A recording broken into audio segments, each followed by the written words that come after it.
That was fast, eh? Welcome everyone to Sysco Canada's virtual kitchen show. Well, today is not cooking in a way, but definitely we're going to sit down with experts. I'm trying not to say masters or ninjas, but I do want to welcome everyone to the show here in a second. But I have to, you know what I tend to forget to do is I forget to introduce myself on all our shows because I'm excited to talk to our guests. So I am going to introduce myself. I'm the Business Resources and Brand Activation Manager of Sysco Canada, and I do have the best job in the world. I really do believe I do. And I get to meet all these amazing people on our virtual shows now, and I tell you, so excited today to really talk to these folks that we're going to show you here in a second, introduce you to into our kitchen, about tea and coffee. And I just can't thank you guys enough to be on our show. And I'm going to get James to introduce everyone because I'll mess it up, as our viewers know. I didn't take that in school on how to pronounce people's names very well. So I'm going to welcome everyone to the show. But thanks again, everyone. So hello. Hello, everybody. Hello, everyone. Good morning. Good morning.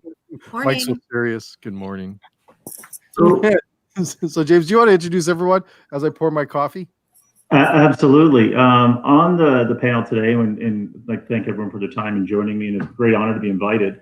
I guess I'm not looking at the screen, but Shabnam Weber, president of the Canadian Tea Association.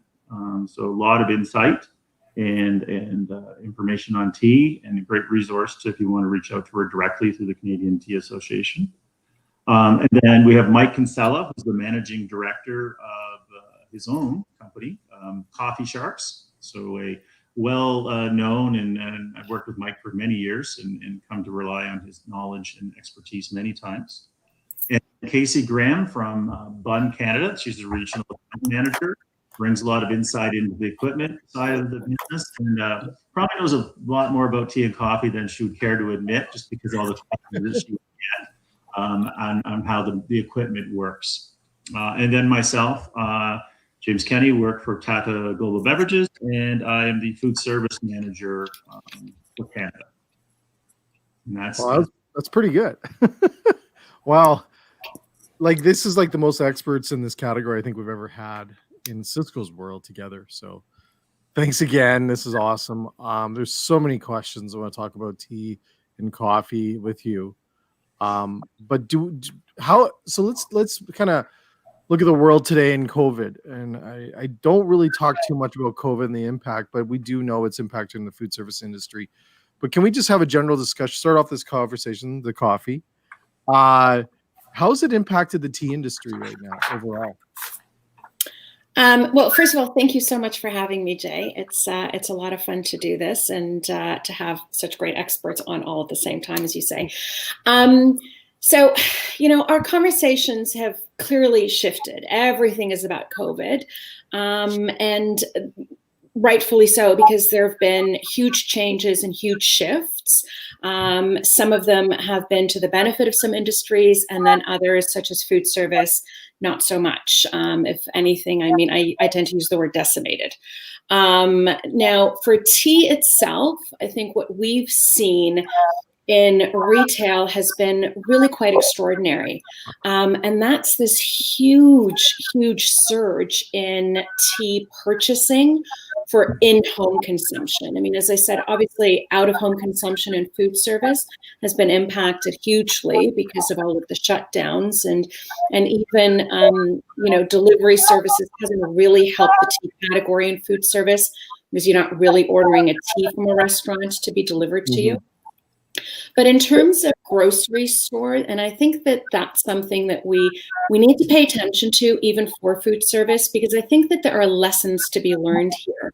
And I think that, this crazy madness that has surrounded us is teaching us a lot of lessons, and we've got to listen and pay attention to them. A lot of the changes that are happening right now, I really believe are simply changes that were already in motion, and COVID has simply accelerated them. So for tea itself, we saw in the first week of lockdown, 70%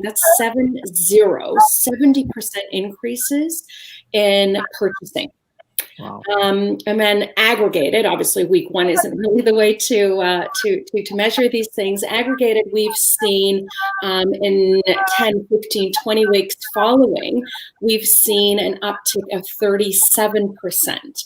Now, why is that a big deal? Because regular consumer product goods actually only saw an increase, I say only, saw an increase of 20%. So the tea category has actually seen an almost double. So twice what regular consumer product goods have seen.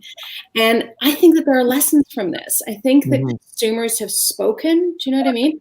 I think that, you know, we've all gravitated towards certain things in our lockdown. We've you know, sourdough baking and I mean, I'm making fresh pasta and buying berries and making jam and just all kinds of stuff. You know, I joked at the very beginning that, you know, put me back as a pilgrim and I think I might suddenly survive. I jest, of course. Anybody who knows me knows that's clearly a joke.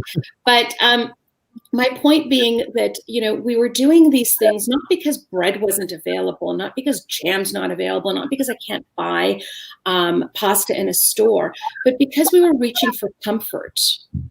And I think that is the big lesson that we've seen through COVID, and why people are reaching towards tea.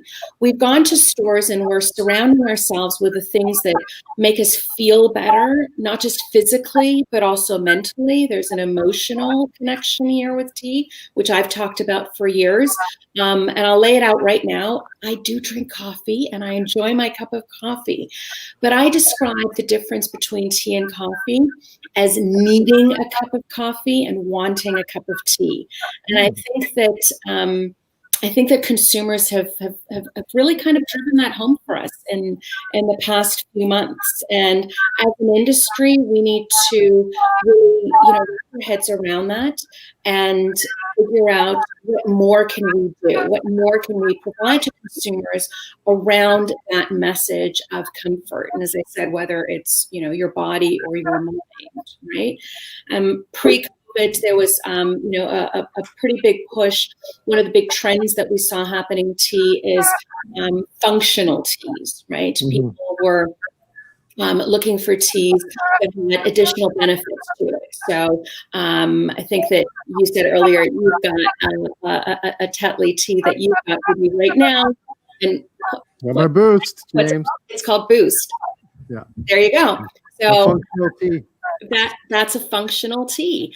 And these trends were happening pre-COVID, and they've simply been pushed and accelerated even further with COVID. And that's what I mean by, you know, all this change that we talk about. It's I know it feels like a lot of change, but it was change that was happening already. COVID has simply, you know, hit the gas full on and is pushing us into a lot of these things that were already happening. So yeah, well, you know, it's interesting. I just want to throw a couple of questions I have based on that. Is definitely very similar to what we see within food, right? We saw plant-based foods, obviously, they were accelerating pre-COVID. And there was like this 30-second pause during COVID about plant-based. And then it just came back. Like it just ramped back up. And now it's pushing forward. And you're absolutely right when you start looking around this whole comfort and functional foods. Is there a correlation in 2008 and 2007? Because we saw comfort foods, and obviously there's a lot of comfort food being sold right now in restaurants. It's a very primary menu item right now. And we also related back to 2007, 2008 when the house crisis and that whole economic crisis then, that we saw comfort food coming back into play then. We just played with it a lot more. Like we messed up meatloafs a million different ways. And then we did bacon pastas and all these different things to stuff. And it really was pulling that comfort into it. Was tea also around 2008? Did you see an increase in tea demand then as well based on comfort? We saw a little bit of an uptick, but I don't think we've seen, you know, numbers the way that we've seen during COVID. Yeah. And in the food area, yeah. And, you know, I know that there have been a lot of comparisons in 2008 I have to admit that I fall in the camp of we can't compare this to 2008, and I'll tell you why. Because 2008 was a financial crisis that was felt by some, not by all. And COVID is something that has taken over the entire planet. Everybody is going through this in some way, shape, or form. And I'm not sure 2008 did it to the same scale. I think 2008 might have been a little taste of this. So no, we didn't see the same kind of upticks and the same surges and increases the way that we've seen in the last months. This is a whole new world. Yeah, and I think it's really cool that you brought up functional foods, because we see functional foods and food drinks that boost immune systems or whatever the case is. Do you see that continuing as we move forward through the next 6 months when we look at beverages? Because beverages seems to be a big area of functional beverages that are out there. Do you see this moving forward and continuing? Yeah, absolutely. I don't see any reason or any indication that this is going to change. It might not be continuing at that 37%, although I certainly hope it does. But I think that, as you said yourself, plant-based was a trend that had started pre-COVID. Functional teas was a trend that already existed. And being in this world where we're all concerned about not only our physical health, but our mental health as well, it's simply kind of solidified it. It's made it even more important. And I really don't see that changing. I mean, I can tell you that, the people around me and in my bubble, the conversations that a lot of people are having right now are, what are the things that you want to carry over from your, from this COVID experience? We're talking about it as if it's, it's over. It's not. And one of the main things that I keep hearing over and over again from people is this recognition that people have actually stopped, paused, and remembered themselves. Remembered that it's important to take care of yourself, and whether that's plant-based food, whether that's functional beverages, whatever it may be. The other thing that I think is really important to point out is that these trends in plant-based and even functional beverages. So beverages that are almost meal replacements, beverages, and I'm not talking about Ensure, nothing, against Ensure, but that's not what we're talking about. We're talking about, beverages that, are filling in the space of snacks throughout a day. These are trends that we were seeing already with a growing younger demographic. So not so much millennials, the younger portion of millennials, but definitely this new cohort coming in strongly behind them, Generation Z. So, perfect. Yeah. We actually have a comment from one of our listeners. How would you suggest that we capitalize on this in food service then? So it's a really good question. And I think it goes back to what I said earlier about the fact that we are being taught lessons and we have to pay attention to them. So what is it that people are looking for when they're, purchasing tea for in-home, and how can you provide that in food service as well? I think that food service operators need to pay attention to the reasons why tea drinkers have not been drinking or consuming tea within your operations. And I know that they're not. And I can tell you that as a tea drinker, I don't order tea in most restaurants that I go to. And there are a few key reasons why that doesn't happen. And number one is that tea is always the afterthought in food service, and food service operators need to push past that. There is no item on your menu that you can make a larger profit margin on than tea. I'm going to quote James on this one, because James has said this. James has said this. He said this years and years ago, and I've been quoting him ever since on this. The only item that you can sell in your restaurant that you will make more money off of is olives by the piece, right? That's right. And there's a disconnect here because operators are, tea. I guess I'll get to that. There are consumers out there that are tea drinkers. They're growing in number. They're looking for goodness. And if you simply serve it properly, stop making them feel as if they're the afterthought. They're the, oh God, I got to go make tea now. They're not. Yeah. And I think that is really, really important for food service operators to understand that, I've heard over the years, food service operators say to me, oh, well, my tea program, I don't have that many people ordering tea. Well, it's really no big surprise if you're not serving it properly, you're not providing a menu for consumers, and you're not telling them what it is that you have on offer. If I have to ask my server for a cup of tea and they kind of scratch their head and they have to, go blow some dust off of whatever is sitting in the back, that to me as a consumer doesn't put a lot of faith in that, which means what? And this should shock everybody, because this was the results that came out of a survey that the Tea Association did several years ago amongst tea drinkers. And the question was, if you don't order tea in a restaurant, what are you ordering? And the answer was tap water. What? And I'm going to pause so everybody, so that can sink in, because as a food service operator, that should make you weep. That is the most expensive item that a consumer can possibly ask you to bring for them, because it's free to them, but it costs you money. And you're missing an opportunity here to take that water, heat it up, and actually infuse it with tea and charge for it. And again, I repeat, nothing higher than selling olives by the piece. Well, the other thing too on that is that it finishes off the experience also. If you are finishing off your meal with a tea, I remember doing that in restaurants I've ran. Is just that whole. We actually had it where the servers would educate a little bit regarding the tea to the consumer, and it really finished that experience. And I tell you, the experience is going to be huge coming this fall or even into the new year, when people dine out, because they're going to be looking for that experience minus the COVID, the impact of what they're going to see the servers are. They're going to look for that experience to go to their places. And it's a really good point. I'm glad you brought that up. But I want to bring Mike into this conversation, because Mike, does coffee play a functional area in functional foods? Because it does, and I'm not going to get all weird here. There is a function that it does do to you when you have a cup of coffee in the morning. Yeah, it sure does. Right?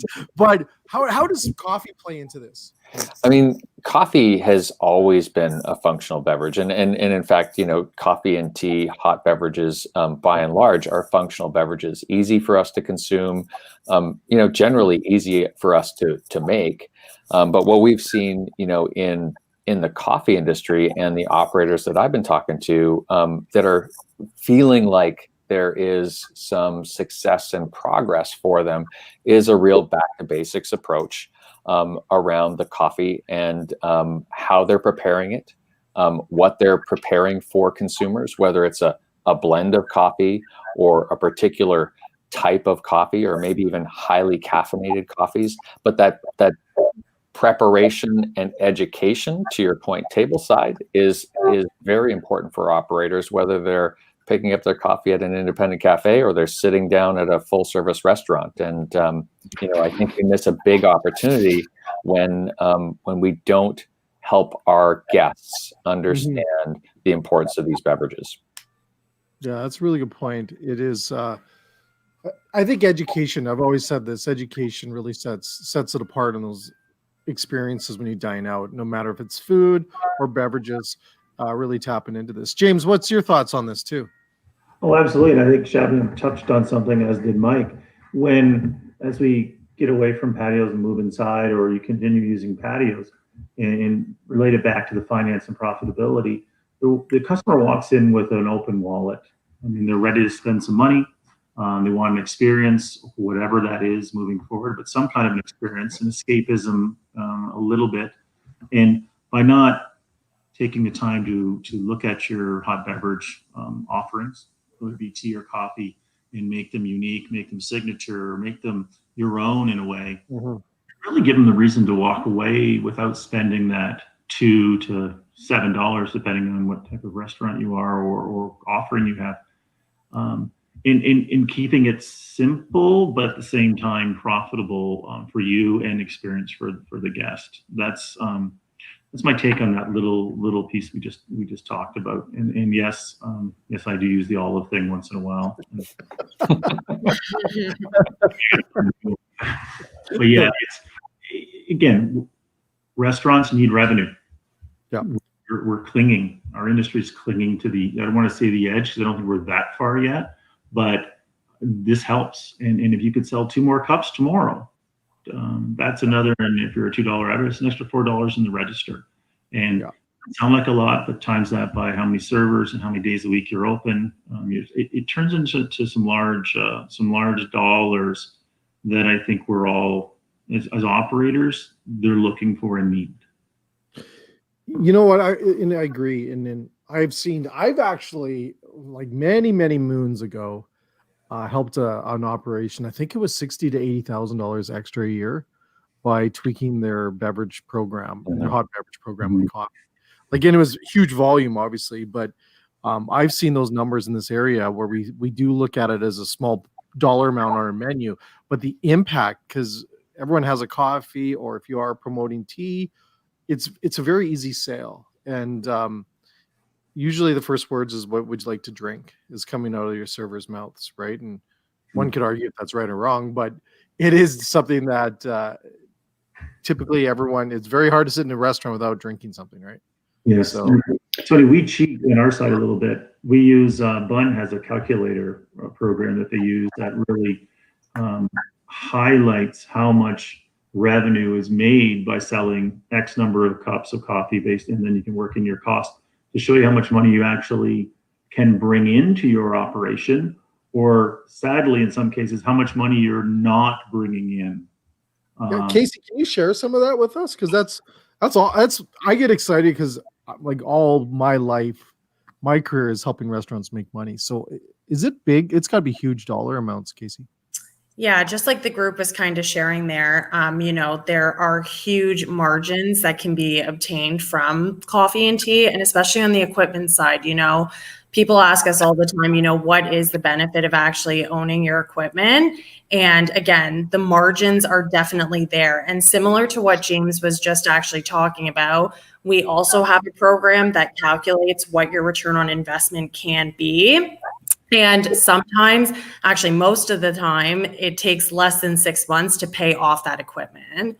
So, and we use very conservative numbers when calculating all of that. So yeah, the margins are definitely there for people that are interested in that. Yeah, it is definitely good. Sorry.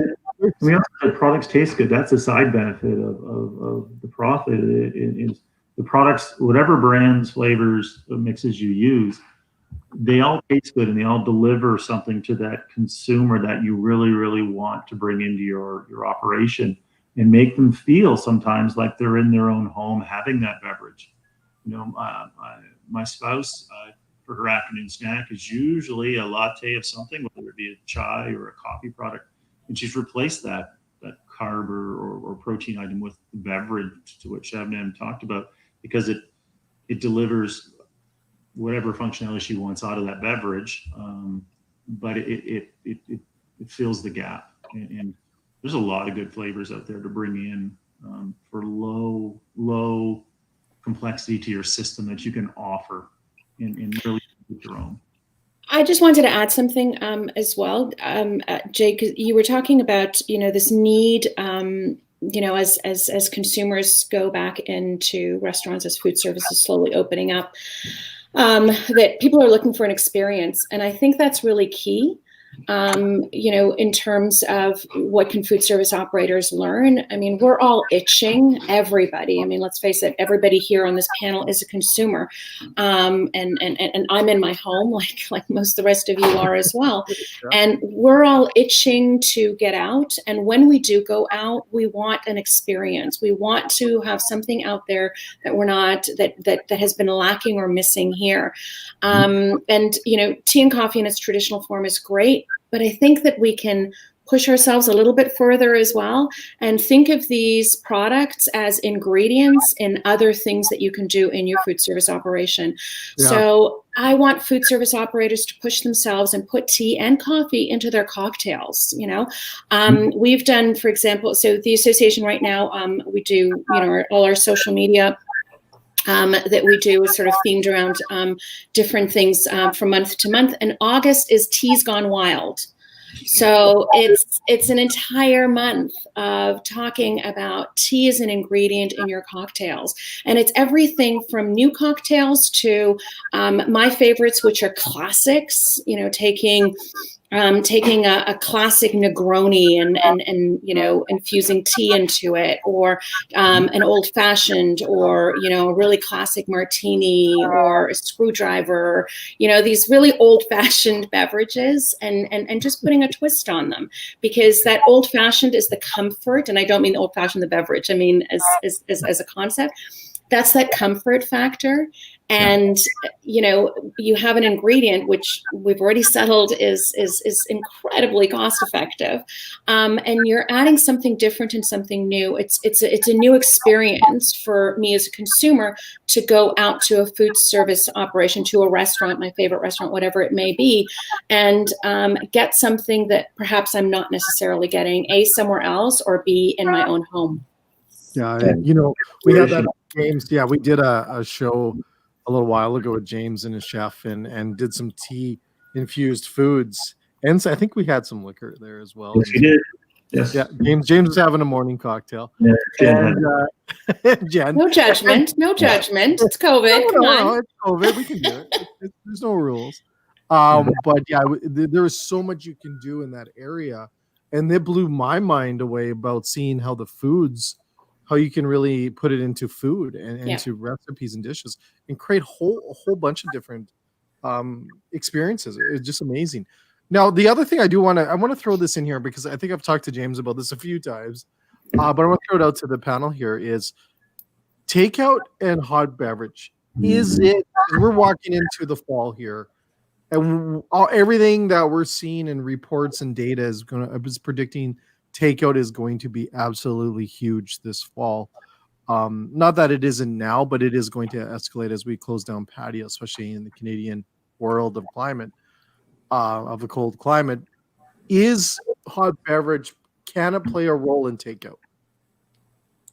Oh, it can be the central piece of your takeout program. I mean, small cafes, bistros, restaurants and bars that have strong hot beverage or beverage takeout programs are going to win, profits. They're going to win over consumers. And right now, guests, the biggest learning over the last 30 days, I'd say that, that I've been hearing from the folks that I talk to across the industry is, we're drinking higher quality products. Actually, we're making higher quality foods. We're investing our time, our sweat equity, our hearts into the things that we're bringing into our homes. And then we're doing all of the extra stuff. We're making jam, we're making bread. We're brewing coffee in Bodems. And the coffee industry has done all kinds of crazy scientific looking experiments on how to get great coffee. But consumers are buying better coffee from the grocery store, and they're reaching out to their local roasters. If you're a local roaster or cafe right now, you've experienced, almost double the business during COVID because people are shopping locally. So, if I was to give operators one piece of advice, is really look hard at the coffee products and the tea that you're serving. These are products that you can afford to spend just a little bit more, get a much higher quality, and get that taste impact that consumers are probably getting at home right now that they didn't used to before. That's really good advice, Mike. I'm glad you say that, because that was something, consulting a lot of restaurants in my previous world. That's one of the things we used to always talk about, is bring in better coffee quality, right? Opposed to trying to bring in something inexpensive. Because it's not much more. It's not like you're putting a protein on a dish. It's going to be very expensive. This is little increments of cost increase on what you're offering. Charge more, better experience. People talk about it. It's amazing how it gets around about the places that have the amazing coffee and the offerings. It really is. And I did some consumer work last year for a very strong operator in this space, and the work was around, do consumers actually understand the price that they're paying for coffee? But I would say that this is true for tea as well. And we exit interviewed consumers coming out of cafes, so guests leaving the typicals from Starbucks to independent cafes to McDonald's to Tim Hortons and other restaurants. And what we found is that by and large, consumers cannot tell you how much they paid for their last cup of coffee. So whether it's $1.95 or it's $3.95, if the experience is great, if the flavor is awesome, if it's fresh and delicious, served fast with a smile, and consumers are turning on to that experience. And this is going to be very important as we go forward. Yeah. It's funny you say that. We used to laugh when we used to work with restaurants. Is very rarely when someone says, would you like a beverage? Someone says, well, how much does it cost? Never. Never, right? And never. You don't get quizzed on your beverage pricing when someone orders it, right? No. So you want what you want. But I'll tell you, if it's a bad experience in your beverage, people sure look at the bill after. Yeah. Right? Yeah. How much was that coffee? Right? Or worse, they don't say anything and they just don't purchase it. They just don't come back, right? Yeah, or they'll come back, but they only have half the spend that they had last time. So they may try that coffee, didn't like it. Well, I like X because they serve a good food item. But we'll go somewhere else for our beverage, or I'll go home for my beverage. And I've always found that tea drinkers and coffee drinkers are just like that. They just don't say it. They say it not verbally, but with action. And that's because that is not controllable. You don't know that it's happened. Back to Shabnam made a comment, well, I don't sell a lot of tea, a restaurant says. Well, you could. You should. Yeah. Your neighbor is. Why are you not? I think Mike's point is really important, that operators need to do better because they've been doing better. Consumers have been doing better for themselves at home. And I think that operators need to do better. As a consumer, if I see a beverage program that attention has been paid to, I know that you get the details. And if you get the details, I trust everything else. Do you know what I mean? It's like there was a rock band that used to have a rider in their contract about the green M&Ms. I can't remember who it is now. Do you remember the green M&Ms? It's not because they were high maintenance. It had nothing to do with high maintenance. It was evidence that every detail of their contract had been read. It was about the details, and that's why they put it in. Do you know what I mean? Really? If you get the details, then I trust everything else. And your tea and coffee program, those are the details. So I love that, because that is something that I think is huge for restaurateurs to understand, the credibility and the trust that they're building with their I would say audience, but their consumers that are coming in. It's huge that you build that up, right? And because you don't want to jeopardize that in today's world. I don't think anyone's got any room for jeopardizing trust and credibility within their consumers nowadays. You just can't do that. And that's why I think you see a lot of large corporations right now are still plugging in. I want to get into this next with you, with everyone, is they're building the confidence within the consumer of their practices of what they're doing within the cleanliness of their restaurants, right? You'll see I use the word McDonald's, but they keep replaying that bloody song over and over in that commercial about what they're doing to build the confidence of the consumers that you can go into their place. They've done the procedures and cleanliness and practices, but they're constantly doing that. And some of the studies I even saw this morning are indicating that we still need to continue to do that and build the confidence up within the consumer. So when they come in there, they trust what we're doing. And it's going to, I believe, a fine thread within your offerings of your menu, your beverages, and everything else is there has to be a trust factor in that. But I do want to touch on that. I do want to touch on the safety of when we go out, because this has been I was talking to this with a consultant down in Miami a few months ago on our show. We brought up, this is when a lot of our places were not open, and some in the US were. But we were we were talking about, what's the server going to do when they come up to a table, and then I mentioned to Jamie, and I said, what are they going to do with coffee or tea when they come to the table? What are those practices that we need to share with our restaurateurs out there? Because, do a server come with a pot of coffee to all tables?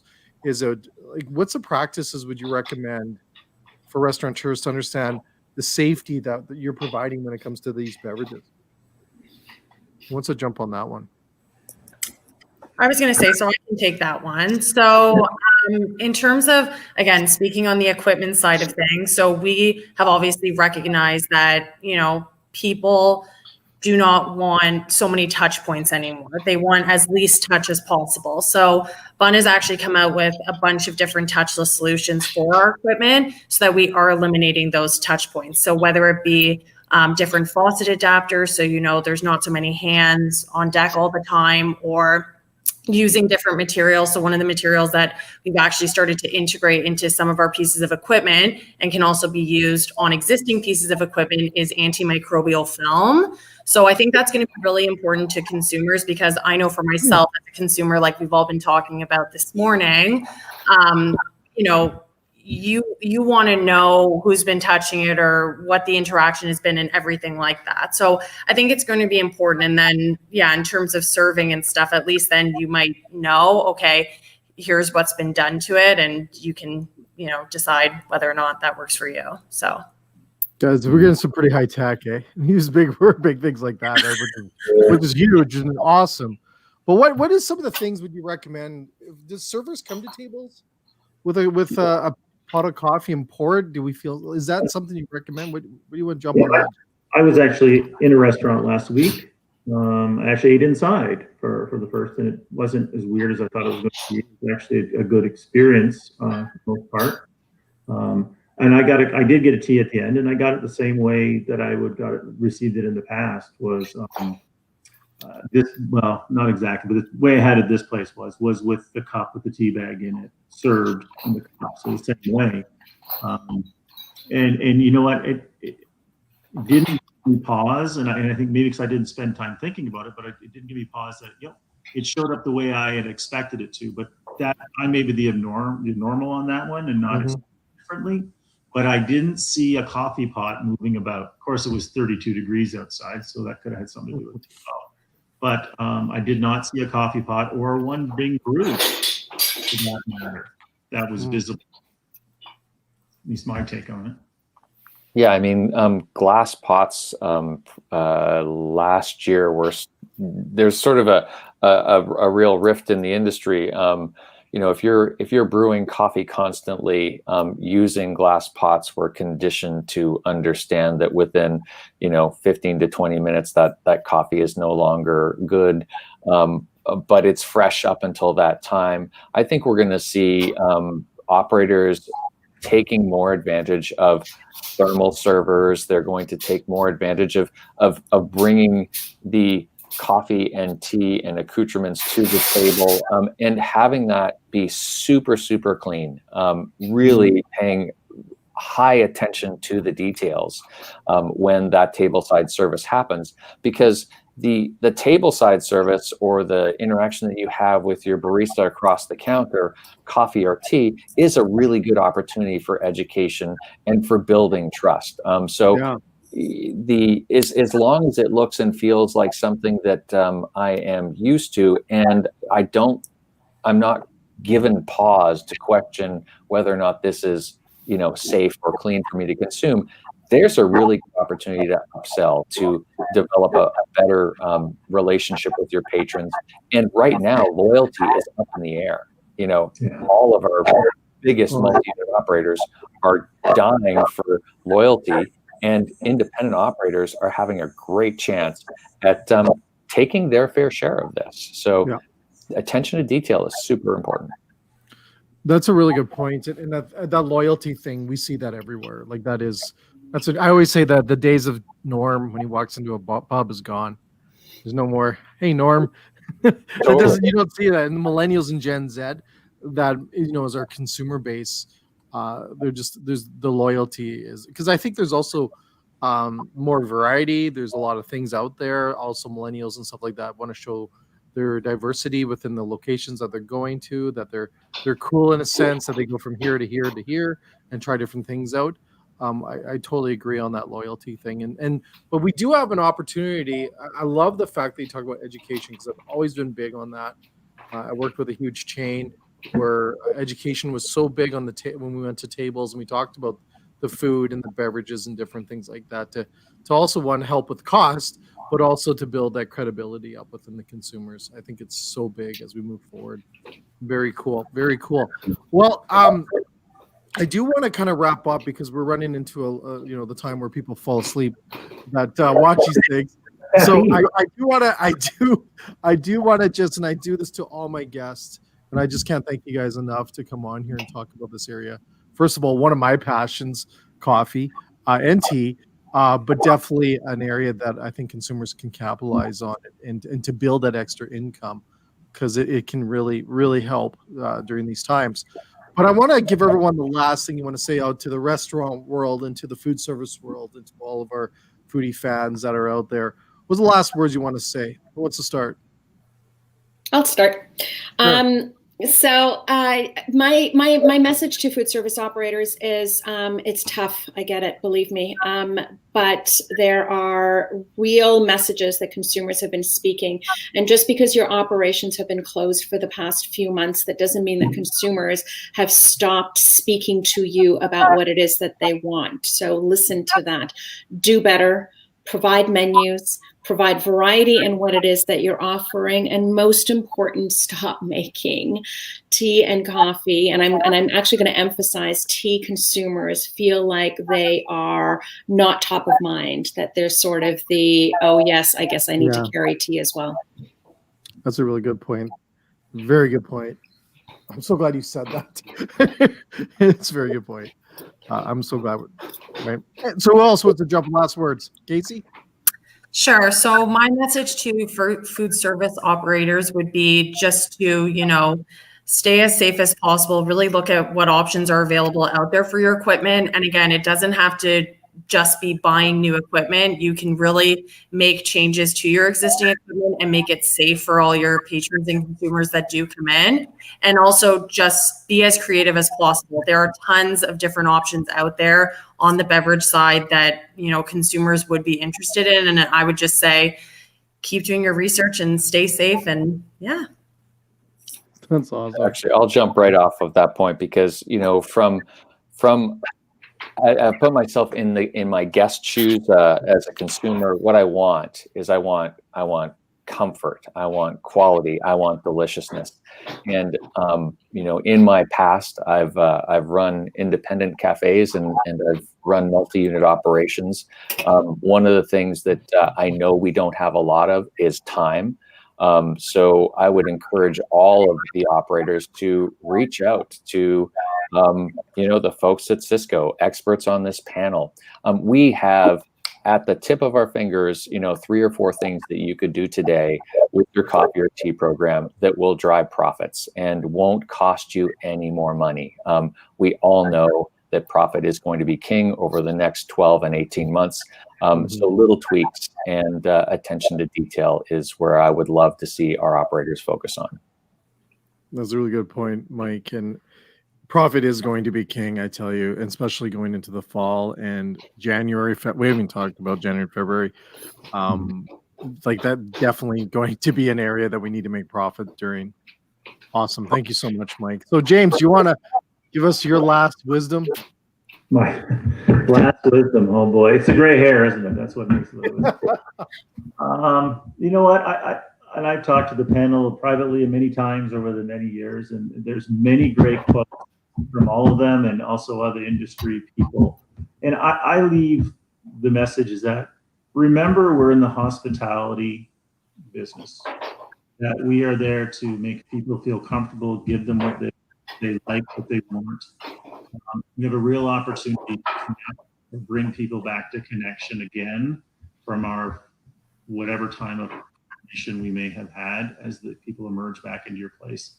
And just remember why we got in it was to make people feel good and to create a space that is safe and welcoming and warm, really, to connect people.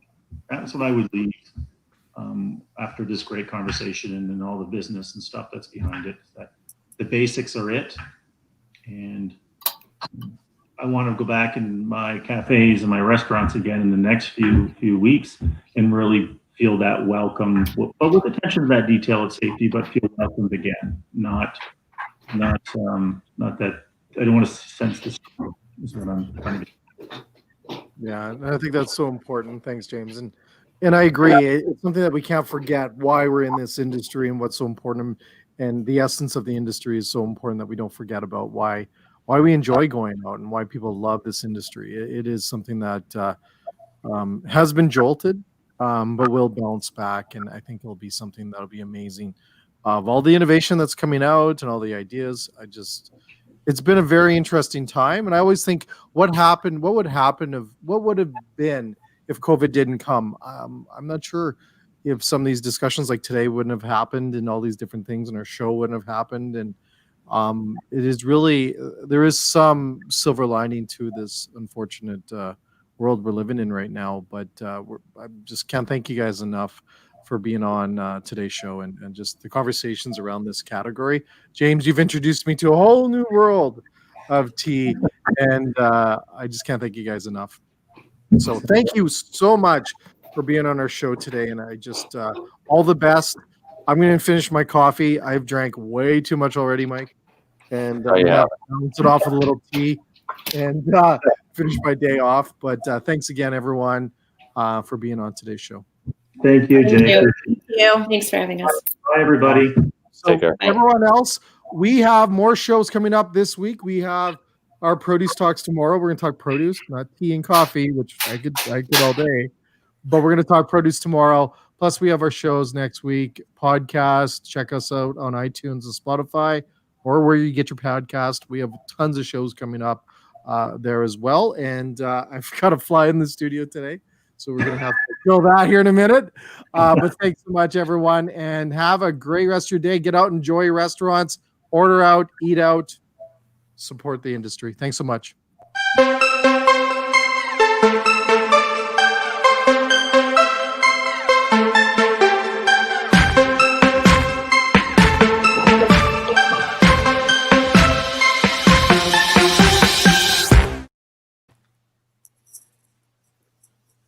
Thanks, Jay. Thank you. Thanks, Jay. Thanks, Casey. Thanks, Mike. Have a great day. Take care. Bye. Cheers.